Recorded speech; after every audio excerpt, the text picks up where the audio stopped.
Creamy, cheesy, and downright delicious. I've got another family favorite pasta dish from my Italian roots to your table. Let's make baked ziti. I'm gonna start by making the sauce. I'm gonna chop up some onion, a little bit of garlic, and then I am using a shortcut with some store-bought jarred marinara. This is just gonna shorten your cooking time. I've got a large deep skillet or saucepan heated up. And I'm gonna add in my meat first. What I like to do, since I'm not using the whole package of each, is just take off what I'm not using and freeze it together, and then I use it next time I'm making meatballs or meatloaf. And you want some browning to occur, so we don't want to stir it too much. I'm gonna kind of break it up and let it get good and browned. I'm using a lean sirloin for my beef, so it's not gonna have a ton of fat that we really need to drain out. We'll just use that fat to cook our onions and garlic. Once that gets going, you'll also want to bring a pot of water to the boil for our pasta. When your pasta water is boiling, of course, we're going to salt it. And then I'm using a whole pound of ziti because it is called baked ziti. But you could also use a penne or a rigatoni. That works too. And then you want to cook this until it's al dente. It's going to cook further after we add the sauce and put it in the casserole dish. So, like I've done for lasagna or mac and cheese, I like to go slightly under the instructions for al dente.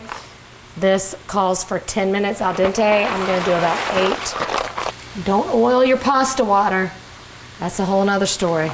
If you put that barrier with oil on there, the sauce is going to slip right off. Your pasta is not going to stick as long as you stir it once you add it to the boiling water. For more tips, follow me on Instagram. Once your beef and sausage have pretty much browned, we're going to go in with our onions and garlic, also a little crushed red pepper, salt and pepper. Cook this for about 3 to 5 minutes until the onion has softened, and then we just add in our sauce, let it simmer for about 10 minutes, and your sauce is done. After you've drained your pasta, don't run a bunch of cold water over it and rinse off all those starches. Just take some of your sauce and toss your pasta in it. That'll keep it from sticking while we wait on everything else to come together. Our meat and onions are done. I'm gonna add in our jars of sauce.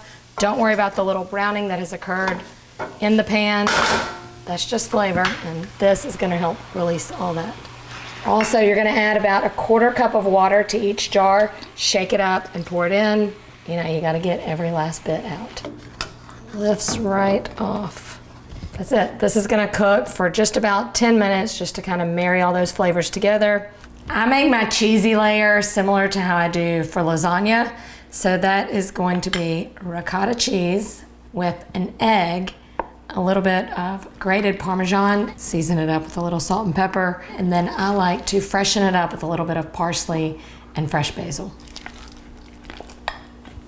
Also combined in the cheesy layer is mozzarella, of course, and you know I like to use the block over the pre-shredded when you can. In an 8-ounce bag of shredded mozz, you get 2 cups. A block of 8-ounce for the same price is going to yield you about another cup.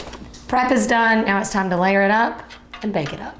For the layering, I use a 9x13, lightly coat the sides with some cooking spray.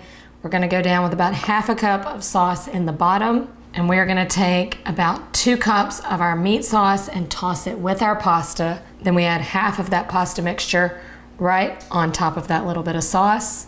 Now down with the ricotta. So I like to just kind of spoon it in big globs over that first layer of pasta.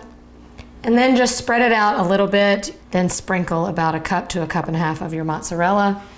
Then in with the rest of your pasta mixture, then your remaining sauce.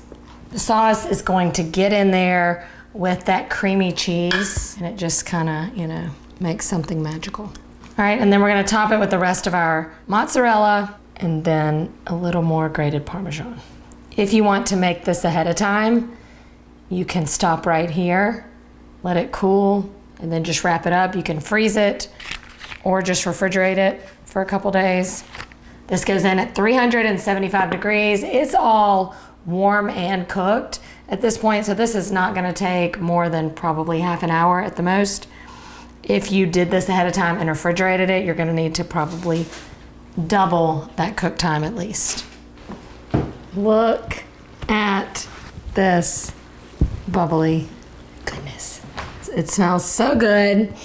It looks so hearty and perfect. It is best if you will let it sit for about 10 minutes. I'm gonna grab a little Caesar salad because that sounds good, and dinner is served.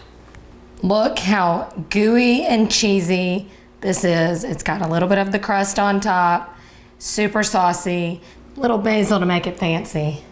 It's like magic happens when you combine just some simple ingredients into one easy meal. Why is this so good? I love the way the sauce is absorbed into the pasta.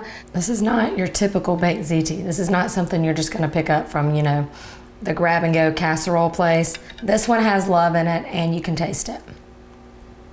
No matter what the occasion, I hope you'll give this baked ziti recipe a try, and when you do, tag me. I love hearing from you and I wanna know what you want me to teach you how to make next. See you next time.